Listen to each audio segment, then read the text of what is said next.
বিএনপির চেয়ে জামায়াতের আয় দ্বিগুণ, ব্যয় 5 গুণ। এরকম কিছু খবরে অনেকেরই চোখ কপালে উঠেছে, কারণ রাজনৈতিক দল হিসেবে বিএনপির চেয়ে তুলনামূলক অনেক ছোট দল জামায়াত। এরপরও তাদের এত ইনকাম অনেকেরই দৃষ্টি আকর্ষণ করছে। আরও চমকপ্রদ বিষয় হচ্ছে জামায়াতের নেই দলীয় কোনো ব্যাংক অ্যাকাউন্ট, যার ফলে তাদের এত টাকা কোথায় জমা ছিল সে বিষয়ে আছে মানুষের কৌতূহল। এইসব প্রশ্নের উত্তর খুঁজব ট্রেন্ডস নামের আজকের এই ভিডিওতে। বাংলাদেশ জামায়াতে ইসলামীর 2024 সালের আয় হয়েছে 28,97,299 টাকা, আর দলটি এবছর ব্যয় দেখিয়েছে 23,73,37,177 টাকা। এর আগে 27 জুলাই আয় ব্যয়ের হিসাব দেয় বিএনপি। সেই হিসাব অনুযায়ী 2024 সালের 1 জানুয়ারি থেকে 31 ডিসেম্বর পর্যন্ত বিএনপির মোট আয় 15,65,48,842 টাকা। একই সময়ে দলটি ব্যয় 4,80,04,823 টাকা। জামায়াতের জমা দেওয়া হিসাব অনুযায়ী দলের কর্মী ও সদস্যদের দেওয়া চাঁদা থেকে আয় হয়েছে 16,56,42,162 টাকা। কার্যনির্বাহী কমিটি অথবা উপদেষ্টা পরিষদের চাঁদা অথবা অন্যান্য চাঁদা থেকে এসেছে 37,87,149 টাকা। বিভিন্ন ব্যক্তি অথবা সংস্থার কাছ থেকে অনুদান পেয়েছে 11,86,38,619 টাকা। দলের পত্রিকা, সাময়িকী, বই পুস্তক বিক্রি থেকে আয় 9,11,290 টাকা।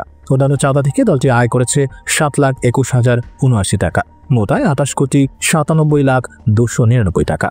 জামায়াত ইসলামী বলেছে, বিগত বছরে তাদের সবচেয়ে বেশি ব্যয় হয়েছে কর্মীদের বেতন, ভাতা ও বোনাসে 6,57,67,873 টাকা। আবাসন ও প্রশাসনিক খরচ হয়েছে 2,68,07,495 টাকা। বিদ্যুৎ, ওয়াসা, গ্যাস সহ বিভিন্ন ইউটিলিটি বিল পরিশোধ করা হয়েছে 2,46,018 টাকা।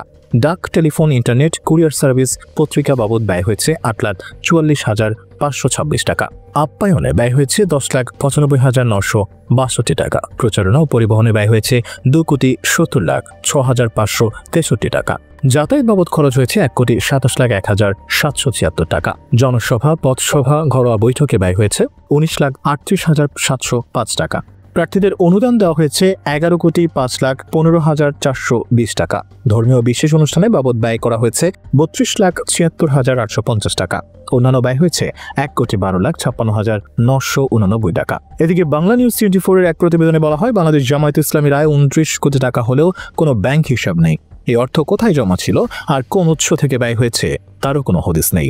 ব্যাংক হিসাব না থাকলে আয়ের অর্থ কোথায় রাখা হয়েছে, ব্যয় কোন উৎস থেকে হয়েছে, এ নিয়ে জামায়াতের কোনো বক্তব্য পাওয়া যায়নি।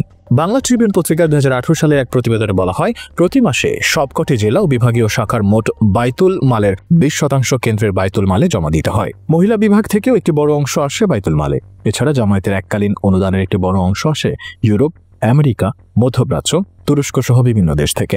আওয়ামী শাসনামলে ব্যবসায়িকভাবে ক্ষতিগ্রস্ত হয়েছে জামায়াতের অনেক নেতা। এদের সংখ্যা কেন্দ্রে যেমন আছে তেমনি সারা দেশেও ছড়িয়ে আছে। প্রকাশ্যে স্বাভাবিকভাবে ব্যবসা করতে সক্ষম না হওয়ায় ফুল টাইমার হিসেবে নাম লিখিয়েছেন অনেক নেতাকর্মী। তাদের ভরণ পোষণের দায়িত্ব নিতে হয় বাইতুল মাল বিভাগকে। মানবতা বিরোধী অপরাধের বিচারে দণ্ডপ্রাপ্ত নেতাদের পরিবারের জন্য বরাদ্দ ও আন্তর্জাতিক অপরাধ ট্রাইব্যুনালের মামলা লড়তে গিয়েও অনেক খরচ হয়েছিল জামায়াতের। নির্যাতিত পরিবার, নেতাকর্মী ও দুর্বল জনশক্তির উপর মৌসুম ভিত্তিক ব্যয় আছে দলটি, যার পুরোটাই বাইতুল মাল বহন করে। ঈদের সময় বিশেষ সাহায্য, এমনকি দুর্বল নেতাকর্মীদের সহযোগিতা করতে কোরবানির ঈদে এলাকা ভিত্তিক পশু কোরবানিও দেওয়া হয় বাইতুল মালের টাকায়। কেন্দ্র ও ঢাকা মহানগরে ফুল টাইমারদের জন্য বরাদ্দ বেশি। তাদের ভরণ পোষণ, যাতায়াত, সফর, সাংগঠনিকভাবে ভাতা দেওয়া হয়, আর এর পরিমাণ ধরা হয় জীবনযাপনের স্থানীয় মান অনুযায়ী। ফুল টাইমার বলা হয় সার্বক্ষণিক দায়িত্বশীলকে, যিনি সংগঠনের কাজেই সারাক্ষণ ব্যস্ত থাকেন। কেন্দ্রের অন্তত 15 থেকে 20 জন ঢাকা মহানগরের সিনিয়র নেতারা কেন্দ্রীয় মজলিসে শুরার সদস্যের সক্রিয় একটি অংশ। মহানগরীর সার্বক্ষণিক দায়িত্বশীল, বাইতুল মাল সম্পাদক, জোনাল প্রধান, অফিস স্টাফ, সার্বক্ষণিক কর্মীদের পেছনে ইয়ানতের একটি বড় অংশ ব্যয় হয়। এর মধ্যে ভাতাভুক্তদের বেশিরভাগই নেতা। তবে বাংলা ট্রিবিউনে প্রকাশিত সংবাদের পর জামায়াত ইসলামীর তৎকালীন প্রচার বিভাগের সেক্রেটারি অধ্যাপক তাসনিম আলম বলেছিলেন, সংগঠনের নেতাকর্মী, সমর্থক ও শুভাকাঙ্ক্ষীদের মাসিক ও এককালীন দেওয়া অর্থেই পরিচালিত হয় বাংলাদেশ জামায়াত ইসলামী। এর আয় ব্যয় কত তা সংগঠনের নিজস্ব অভ্যন্তরীণ ব্যাপার। বাইতুল মাল সেক্রেটারি ও সংগঠনের ঊর্ধ্বতন নেতারা ছাড়া অন্য কারো তা জানার প্রশ্নই আসে না।